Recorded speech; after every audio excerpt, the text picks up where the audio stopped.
Hey everybody, this week is a special episode of the A-List Admission because we're covering some movie fan theories and some behind-the-scenes movie conspiracy theories. Consider this a bonus episode, so sit back, relax, grab your popcorn, and enjoy the show.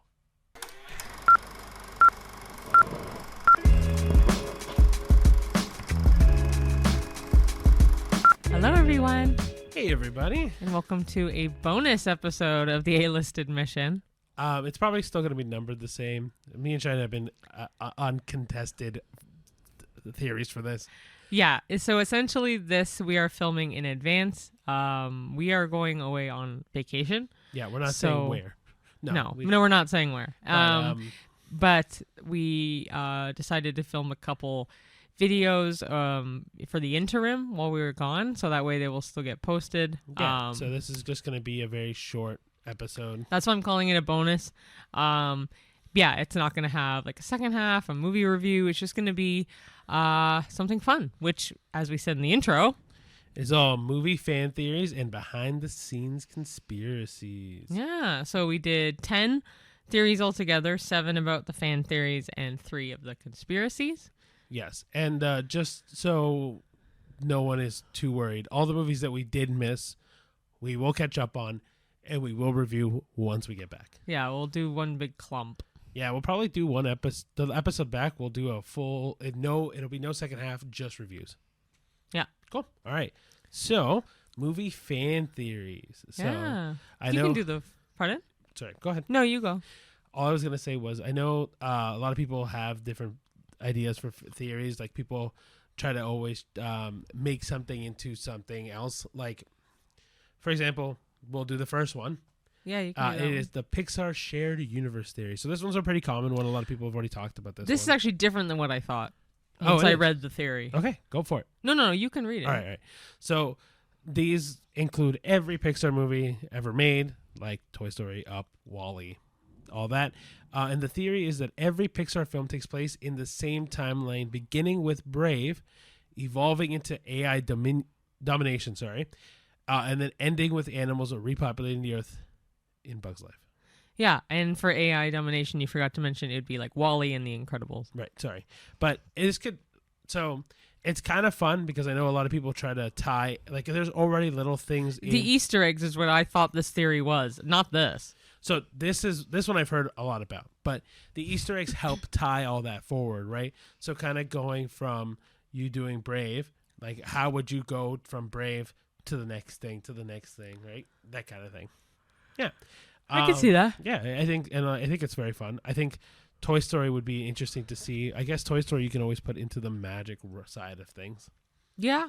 They're not really AI domination. The start of it a little with some of Sid's toys, but... Yeah, and then animals repopulating the Earth, you can always put Good Dinosaur on that side of things. Yeah. Right? So there's like a bunch of ways to look at it. Give it a try. Let us know what you think. See how you can shove every Pixar movie into it. Yeah. No, yeah. I agree. It'd be a lot of fun. Mm-hmm. Yeah. So that one was a little mini one, but this one I'm excited for. I don't know if I've heard this before, but I've seen this movie over 100 times. I've also heard this one, but you can read this. Yeah, Ferris Bueller doesn't exist. The movie we are referring to is Ferris Bueller's Day Off, starring Matthew Broderick and Mia Sara, and the guy who plays Cameron. I know his name and it's not coming. So do I. Okay. Don't worry. I'll put it up on the screen if we don't remember at any point of this. Anyway, yeah. So the theory is that Ferris is a figment of Cameron's imagination, a way for Cameron to cope with his miserable life by imagining a confident, carefree alter ego. This one has some merit because Ferris really is just carefree, devil may care. Like, he's just really, you know what? The life goes on. But at the same time, how does he have a girlfriend? How is he, like, has Cameron made this whole world or just made Ferris? He's inserted Ferris into the situation, right? But, like, you have to keep in mind, Ferris jumping into a parade, just shoved in and is now the star of a parade where everyone's dancing and singing around him is absurd. I still am wanting John Hughes to confirm or deny this theory. I think it'd be a good one. Like, I think also looking at, like... It's Alan something. Oh, it is. It's not Alan Rourke. I don't know why Alan Rourke. I almost said Alan Tudyk. And I thought of Alan Cumming. It's cute. It's cute. It's close to Alan Tudyk. Yeah. Doesn't matter. I'll put it up on the screen if I remember. But even you have to think of like Ferris' relationship with Mia Sarah. The only one that even contributes truly Sloane, is by the way. Sloane. Thank you. The only one that contributes is Cameron. Cameron is the voice on the phone to get her out of school, and then Cameron's car is the one that drives them out everywhere, picks them up everywhere, right? Save Ferris. Everyone should know Ferris is fine. Like, you know what I mean? Like, he just has a sick day. Yeah. But everyone treats it like he's dying. Mm-hmm. No, I know. It's crazy. This is crazy. I would like to believe this one, to be honest. I think it's cool. It'd be fun. I think it's a cool theory. It'd be definitely fun. Yeah. All right. So the next one is the genie in Aladdin is actually the merchant at the very beginning. Obviously, we're talking about the Aladdin Disney movie from 1992. Do you remember who's in that movie off the top of your head? Other than Robin Williams. I don't remember. The guy from the OC. No, he's Hercules. Okay. We're really bad with casts, apparently. Robin Williams is the only one I know. But anyway, so the theory goes is that the merchant who tells the story... Wait a second. Sorry. Isn't it Matthew Broderick? No, Matthew Broderick is Simba. Oh, yeah. Okay. The merchant who tells the story at the beginning is the genie. They both have similar personalities, use the same jokes, and are both voiced by Robin Williams. Oh. That doesn't confirm it for me. I don't know what does. Yeah. But also a merchant who would sell lamps and stuff. And that's what he sells. If you look at the merchant at the very beginning, he's the one that does sell lamps and stuff. Yeah, so he sells lamps and stuff. Yeah. So it's very plausible that it could be that. Right. Yeah. Also, keeping in mind that he knows the entire story with every lick of detail. Mm-hmm. The only one that would know all of that would be the genie, but even the genie that wouldn't know that. Yeah. Right. Like it's definitely plausible that this starts this way. Yeah. Yeah. Yeah. That's a good one. Yeah. You want to go next? Yeah. It's one of your favorite movies, so. Doc Brown tried to kill Marty. The movie is Back to the Future. The theory is when Marty first tests the DeLorean, Doc didn't know if it would work or just explode, but he sends Marty anyway to prove his invention, risking his friend's life. The reason they say it's interesting is that it adds a layer of moral ambiguity to Doc Brown. This one's okay. Like, I don't think it's a bad theory per se. I think it makes sense. Like, if you think about it, Doc does make sense. It makes way more sense to me than the next theory, but yeah, I think it makes sense. You think about it, right? Like when you think of Doc Brown, he's made this time traveling DeLorean. He's also very neurotic, though, so he could just do it to do it, like without thinking of that. Sure, but why Marty? If you create an invention that could travel through time, wouldn't you be the one to want to use it first? I know, maybe. Like it also did light on fire the wheels. Thank you. Yeah, and he's never tested it. Right, like that's the part that is crazy. Is that the first test, apart from, it doesn't Einstein test it first? Oh, no. Einie. Yeah, I can't remember. Yeah, he does. Yeah. So I mean, he could have killed his dog and he didn't. But it's on the same breath as Bruce Banner. He tests himself. But Bruce tests himself, not Doc. No, that's what I'm saying. Doc could test himself. You're right. And he doesn't. He doesn't. He puts a teenager. Or does he intentionally know it would work and just I don't know. The way that this seems to me is like if we're believing this theory is that Doc Brown picks a kid who is a known slacker. Oh, he's a slacker. A known slacker, but also rebellious kid who doesn't really play by the rules, and goes, "Oh, no one will remember this kid." Yeah. Also, he's in a family where he is the forgotten one. Yeah. So if he goes. So he's expendable, yeah. Exactly. Yeah. So this does have some merit to it, definitely. The next one, I can't stand this theory. I actually think this is definitely plausible. This is stupid. All right. So the next theory is that Kevin McCallister becomes Jigsaw. So obviously the movies we're talking about is Home Alone and Saw. Kevin grows up to be John Kramer, Jigsaw. His obsession with traps, engineering skill, and psychological games as a child hint at something much darker later in life. Why it's creepy is because once you hear it, you can't unsee it. Cheyenne can, but yeah, it's actually really hard for me. No, it's completely. I know he could change his name. That's not the issue. The name thing is irrelevant, though. No, I don't see it. All right. Like so- I get it, but I don't agree with this one. All right, let's break some of the traps down he does in Home Alone. He sets the guy's head on fire. Mm-hmm. Which Jigsaw didn't do a lot with fire. No, but I'm saying like this is early traps that could kill people, right? Remember, he also throws an iron at a guy's face, sticks his feet to the ground, boils something hot for the guy to grab something the with door. the stairs too. There's also a tarantula. I know the A tarantula. nail in his foot. Yeah, he something. steps on a nail. There's a lot of traps like this that are dangerous as hell. I just don't like. I completely understand the theory. I'm not a fan of this theory. No, being a fan of it is one thing. Yeah. I'm just saying like I understand where someone would come up with this, and I understand why it's a fan only theory, not a verified thing. The other thing you have to keep in mind is if Kevin McCallister does this and is successful, because he is successful in the movie, and he also does it for the next couple movies. What? This idea. Oh, yeah. Traps. Like even in Home Alone 2, he does the same thing. Yeah. Right? He could get a taste of this. Like, Well, absolutely. I have another layer to this theory. Go for it. What if Kevin learned these skills from one of his older brothers? Could have. So secretly, Jigsaw could be one of the other McCallisters. Absolutely. You know? That one I like a little better because it adds an extra layer of depth. You just don't want it to be Kevin is what it is. I could care less if it's Kevin. I just think it'd be cooler if it was like one of the older siblings or something that's like digging into. He could still be Jigsaw, but getting the ideas from one specific sibling too. I don't know.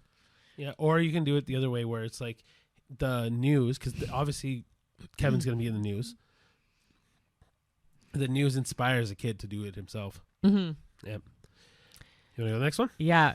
I realized these 7 theories are perfect for each of us based on the literally movies. Oh, I know. I'm so excited for the next one. But go for this one. Next. The Joker in Joker from 2019 isn't the real Joker. So the theory is that Arthur Fleck, who is Joaquin Phoenix, inspires the real Joker later in life, but he himself never becomes the one who battles Batman. Why it's interesting is that it helps preserve continuity with the Batman mythos. I love this one, actually. I think this is a good one, but it does copy a lot from Gotham. Oh, yeah. Right? Because Gotham does the same thing, where Cameron Monaghan is the Joker, but he isn't the Joker that Batman fights. Yeah. Right? But this being the more mainstream movie than the show Gotham, this idea is really good. Yeah. I think it does put the idea of a clown that is larger than life, very spontaneous, very like out there, and absolutely could inspire someone to take over that mantle. And especially because you can inspire someone that is more insane than Arthur. Because like as much as we want to say Arthur was a good Joker, he was a terrible Joker when you compare him to what he is in the comics and what he is in the games and stuff, right? He's not the Joker. So I can definitely see some kid that is mentally insane really latch on to someone like the Joker and become the Joker. Yeah, 100%. And I think it's a better idea. I think if we make this a thing, it kind of fixes the Joker 2 as well. Because in the Joker 2... Oh my gosh, don't even... was Folie brutally à deux? bad. Yeah. It's terrible, dude. Because then for me, this goes, okay, well, I don't have to worry about this Joker because this Joker isn't the real Joker. Yeah. Right? Cool. All right, so number 7 is the machines let Neo win. So obviously this talks about the whole Matrix trilogy. The theory goes that Neo didn't break the Matrix. He was just part of the system all along. The one is a control mechanism to keep rebels hopeful and predictable. Why it's deep? Makes the ending more ambiguous and tragic, which is true. So I don't know how much you remember of the Matrix as a series. Not much. I mean, this sounds like a part of the system all along thing. Sounds like a lot of those like Interstellar vibe kind of thing to me. So for me, I like this theory a lot because it does do one of the main things about it where like the machines are the ones that control the Matrix. Right? And the machines know who Neo is. Especially after the first movie, the machines know who Neo is. So letting him save the Matrix or like break everyone out of the Matrix doesn't make sense for the machines. No. The only way the machines don't stop Neo is by not stopping him on purpose. So that way, the one changes consistently. When Neo eventually dies, Yeah. there'll be another one. Mm-hmm. The prophecy of the one continues, and there'll be another one. And the Oracle is not the Oracle that, like, we believe is telling him he's the one. It is all controlled by the machines to tell him, oh yeah, you're the one. Mm-hmm. Right? I think it's a great theory, because I really do think that this makes it so that way there's always a matrix. Mm-hmm. It always is just a cycle that keeps on going and going and going and going. Mm-hmm. Oh, it's really cool. It's a good one. Yeah. Those are the theories. Those are in-universe movie theories. Yeah. So people kind of tying dots or connecting dots that either are there or not there. Yeah. So the second part is all behind the scenes movie conspiracies. Yeah. Yeah. So we have 3. Yeah.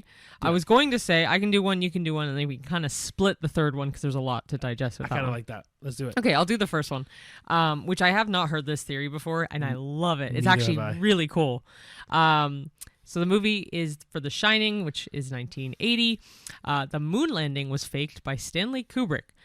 He is the director of The Shining, if you didn't know. So the conspiracy goes that the U.S. government allegedly hired Kubrick to fake the Apollo 11 moon landing, and The Shining is filled with his cryptic confession. The 2 points that they do talk about are that Danny, who's the son in the movie, wears an Apollo 11 sweater, and then room 237, which in the book was room 217, so it was 237 in the movie, may represent the 237,000 miles between Earth and the moon. A bonus is that Kubrick refused to ever speak about the moon landing publicly. Ooh, it's the bonus that is the kicker for me. Yeah, the fact he refused. But, like, why? If exactly. You're not involved, then why does it matter? Why does it matter? And, like, little hints of changing something so subtle. Why bother changing the room number? Yeah, like, it's something so trivial. Yeah, why 237 from 215? 217. 217, sorry. Like, you're only changed one number. But you don't need to change it.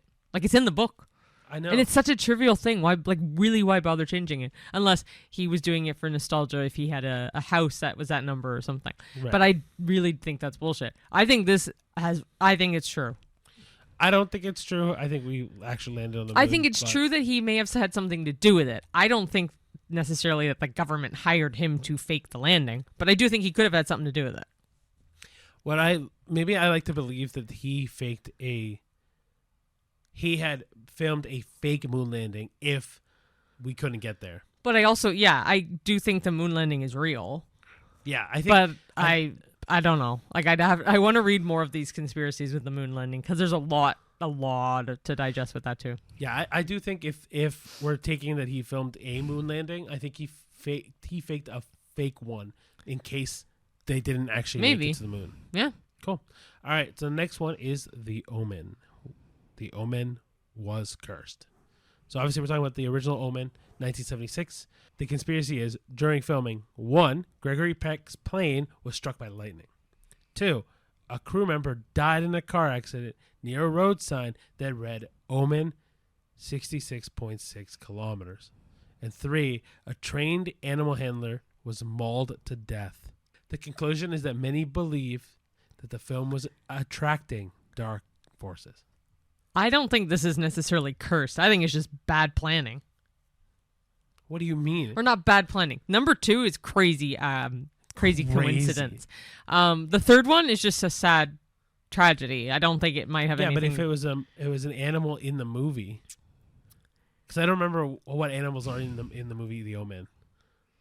I wanted to say a raven, but I think there's definitely a dog.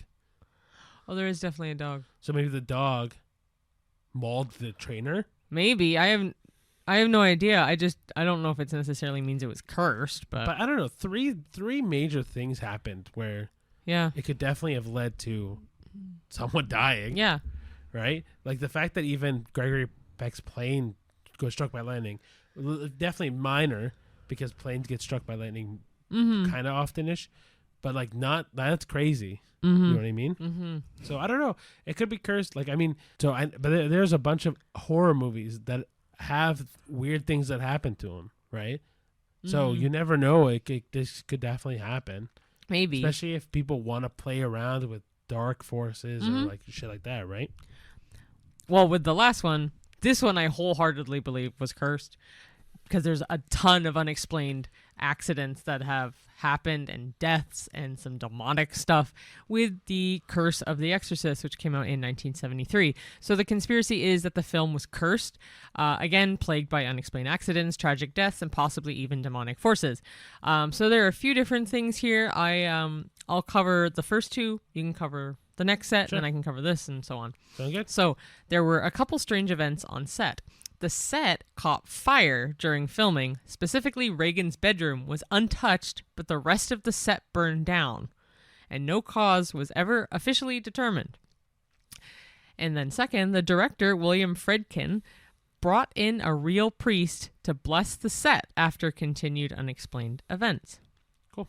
So the next part is the multiple deaths. So several people associated with the film died during or shortly after production, including Jack McGowran, Burke Dennings in the film, who died of influenza, Vasiliki Maliaros, the older woman possessed by the demon in one scene, also died before the film was released. And 3 other crew members and family of cast died unexpectedly. I wish they had gone into more specifics, but it's crazy that we've had so many people that have just passed away either before or during production. I know. And there's more. There was potentially a cursed premiere, but at the Rome premiere, lightning reportedly struck a church across the street from the theater where they were doing the premiere. Audience members claimed to have fainted, vomited, or left the theater shaken. Some cinemas even handed out barf bags. That I don't think is a cursed premiere. That's just people being freaked out. And one woman sued Warner Brothers, claiming the film caused her to pass out and break her jaw. This section of the premiere, I do think, is kind of bullshit. I agree. The lightning striking the church is kind of just, that's crazy. I mean, but I don't think the latter two have anything to do with a curse. I mean, if there was a storm that was coming by anyway, and if it's a steeple, a metal steeple, either a metal lightning steeple rod, or the wind.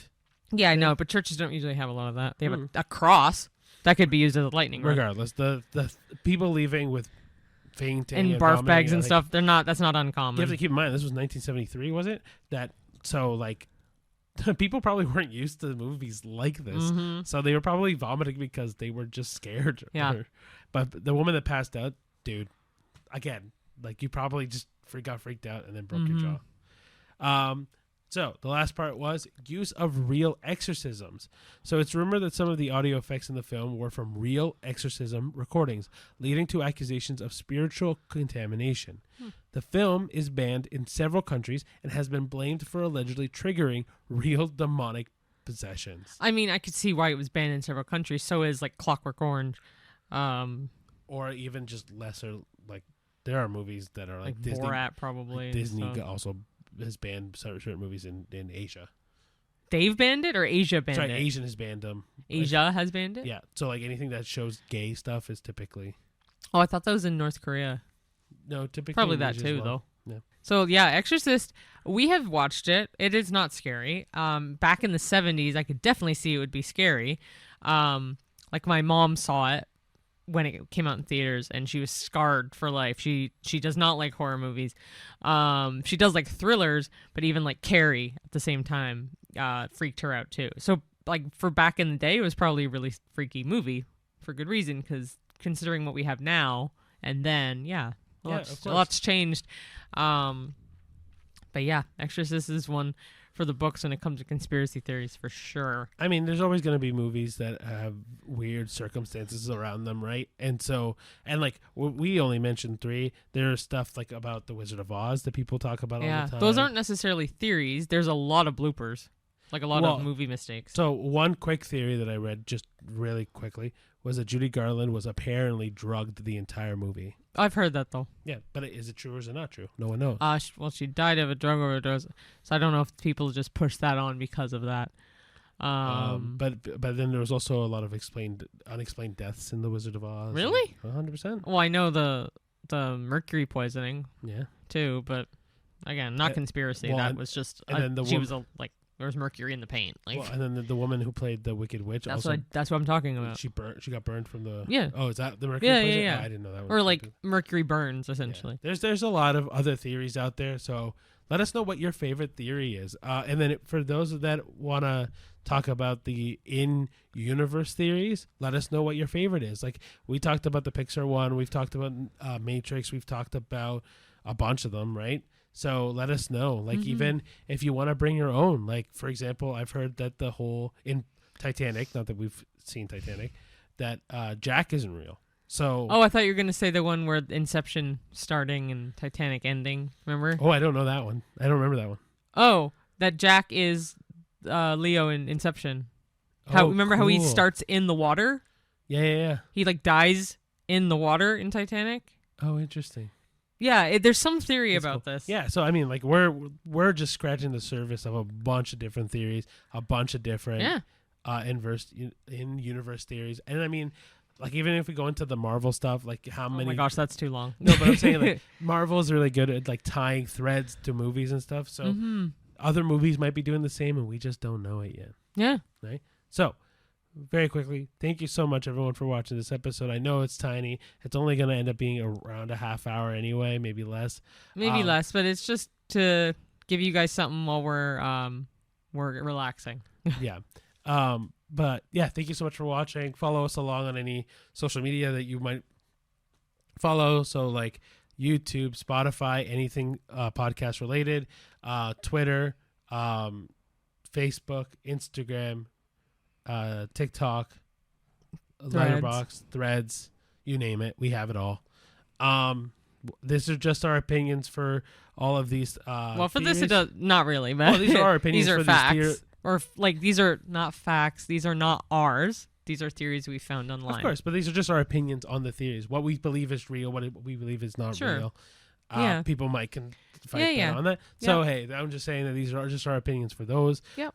If you want to watch any of the reels, I don't know if there'll be a whole lot of reels for this episode, but any reels that you want to watch is always going to be on Instagram, TikTok, or YouTube, eventually Facebook, X, and Threads. Yeah. Cool. Is there anything else you want to add before we go? Nope. Cool. Just we are relaxing and enjoying our vacation.